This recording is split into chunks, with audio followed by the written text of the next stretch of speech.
This is when it starts to get really deep, because we're not only focusing on myself anymore, but now I'm starting to include my children in this journey.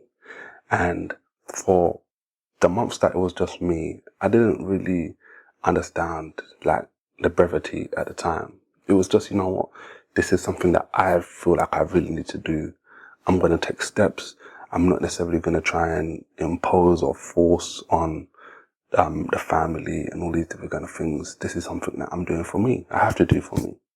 Now, as time went on, as I started to experience this more and more, as I started to change, as people started to notice changes, as I started to feel more energetic, as the odd cravings, as I explained in previous videos, went down, things started to change. One day I started to think about it from a different perspective. I started to think about how me, myself, growing up as a child, certain foods that maybe, for example, my parents may have got me into or encouraged me to eat. And I started using that and projecting forward and thinking to myself, well, I know how hard it was for me right now to get out of this. And I'm saying to myself, if I don't make a change, what's going to be the difference in 10, 15 years, 20 years down the line when my sons basically are in the same position? Where we've gone through this cyclical scenario of my parents allowing us to eat certain foods and getting us into the habit, and then us growing up and continuing the habit, and then me having children, my family, other family members having children, and we do the same thing to our children. It's the same cycle. And I said to myself, I was able to get out of this. There's no guarantee that my children will be able to get out of this, or it's not guaranteed that my children will be able to get out of this in the same ease. It may be much more difficult for them. If I'm the leader of my house, okay, there's a huge onus on me to ensure that the way I'm leading my family is the right way. And I had already made the honest declarations and said, you know what, I was an addict. I'm an addict at the time. So it was not much harder for me to realize and say, you know what, this is what will happen to my children. I'm going to make them go down the same route as well, which touched me and was more precious to me than even myself. Because as a parent, as a Christian parent, I truly believe that God blesses us with children, and God entrusts children to us as parents and gives us all of the tools necessary, but also gives us the pressure, the accountability to know that, look, this is your responsibility. Okay, you have this child from a baby and you raise them till they get bigger. Okay, in most case scenarios, and in that scenario, how they turn out, how they shape and form, in a lot of ways is down to you, down to me. So from that standpoint, I said to myself, you know what, I don't want to be the reason that they're caught in a snare down the road. I don't want them to have the same lack of discipline in regards to food, or the lack of knowledge, or the lack of care of the knowledge. Basically, I want them to be fully engaged, fully understanding, fully aware of what's going on, what they put in their body, what they don't put in their body, and what happens when you put this in your body, what happens when you don't put this in your body. All of these different kind of scenarios, I wanted them to have power over it in a different way that I didn't have power over it growing up. And as they get older, this isn't a guarantee. Okay, I want you to understand this. This is not a guarantee that, okay, because I do all of this stuff, my children are going to turn out a certain way. But the fact is, I don't want them to turn out a certain way because of something I did. Okay, I want to give them the best opportunity possible. And this is where even more pressure came. Because there's only so much you go for yourself, but there's so much more you go for someone else if you're really dedicated. Okay? So my children became a very big thing, and I started to say at this point, you know what? I've been doing this for months now by myself. They've seen me. My daughter kind of made some sort of allusions at the time to, yeah, she wants to do it, okay, for whatever reason. But I didn't necessarily like go through it with her straight away. It was kind of like, look, if you want to do this, you know, this, you got to be serious about this. This isn't a joke. I just like kind of preface this whole scenario with certain things like that. It wasn't just like, okay, yeah, come straight in, because although young, okay, we're still dealing with years, basically, of indoctrination in regards to certain types of food. So to kind of change it, I know it's not going to be easy feat.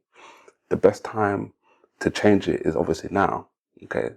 But it's still going to be hard. It still was going to be hard. So at the end of the day, at that point, I started saying to myself, okay, you know what? This can't just be about me This is about the children. So my youngest son at the time pretty much ate relatively clean at the time. This was just something we kind of did with our kind of younger children. As they're supremely young, they generally drink milk for quite a bit of time anyway. And then after that season, about 12 months, then they start to get into food. But generally what we do is we don't necessarily start giving them like all of the food we eat. We'll give them different kinds of foods until they get a bit older and older and older. And then we can start to gradually break them in. So he wasn't really affected by this straight away. He was pretty much still on a kind of relatively clean eating way of life. Eat clean diet, however you want to explain it. Whereas my daughter was a bit different. She was now free to kind of eat, in a lot of senses, what me and my wife eat. So it was mainly her that needed to change in regards to children at the time. My son kind of just gradually changed into it. And my youngest son now, he's still basically on milk only. So by the time it gets to his time in eating food, we all kind of should have been shifted into this, and it will just kind of be natural to him. And then the children that obviously come after will kind of be the same kind of momentum, but it should be even stronger since we've been more dialed into it even more, okay, even further. But the point I'm trying to make is, okay, I was going down one route with my children. Now I've decided to go down another route. And it's all because I'm thinking forward. Now, thinking forward is really hard. But at the same time, there's certain ways you can kind of cheat the system, so to speak. So how did I do it? So what was one way I kind of cheated the system? I don't even want to use those phraseologies, but what was one way I looked at the future without seeing the future? Well, I looked at myself and I said, you know what? This is me in this situation. I'm in my late 20s and my child is about 20 years or so from her late 20s, my first child. So if I'm like this right now, I have a clear projection. I have a clear estimate. I can see the way I was now, she may be like this now. Okay, if we're doing similar things in regards to eating habits.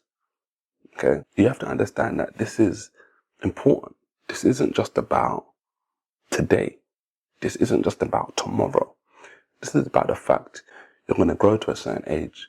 Your child's going to not be able to control themselves in regards to eating. And there should be nothing that can cause a snare in your life as a Christian. There should be nothing that prohibits you from drawing closer to God. There should be nothing that has that kind of hold over you in regards to your Christian life. And these are some of the things that were encouraging me now, even deeper as I started to think about my children and the things I was doing for them. I almost started to feel personally like, you know what, this is my right, my duty to do this for my children. I don't want them to look back and say, you know what, why did dad do this to me? Why did mom put me in this position? Okay. And it's not to say that that's what I was doing, because the way I kind of look at my kind of childhood, I kind of look at it from the standpoint of like, it's done.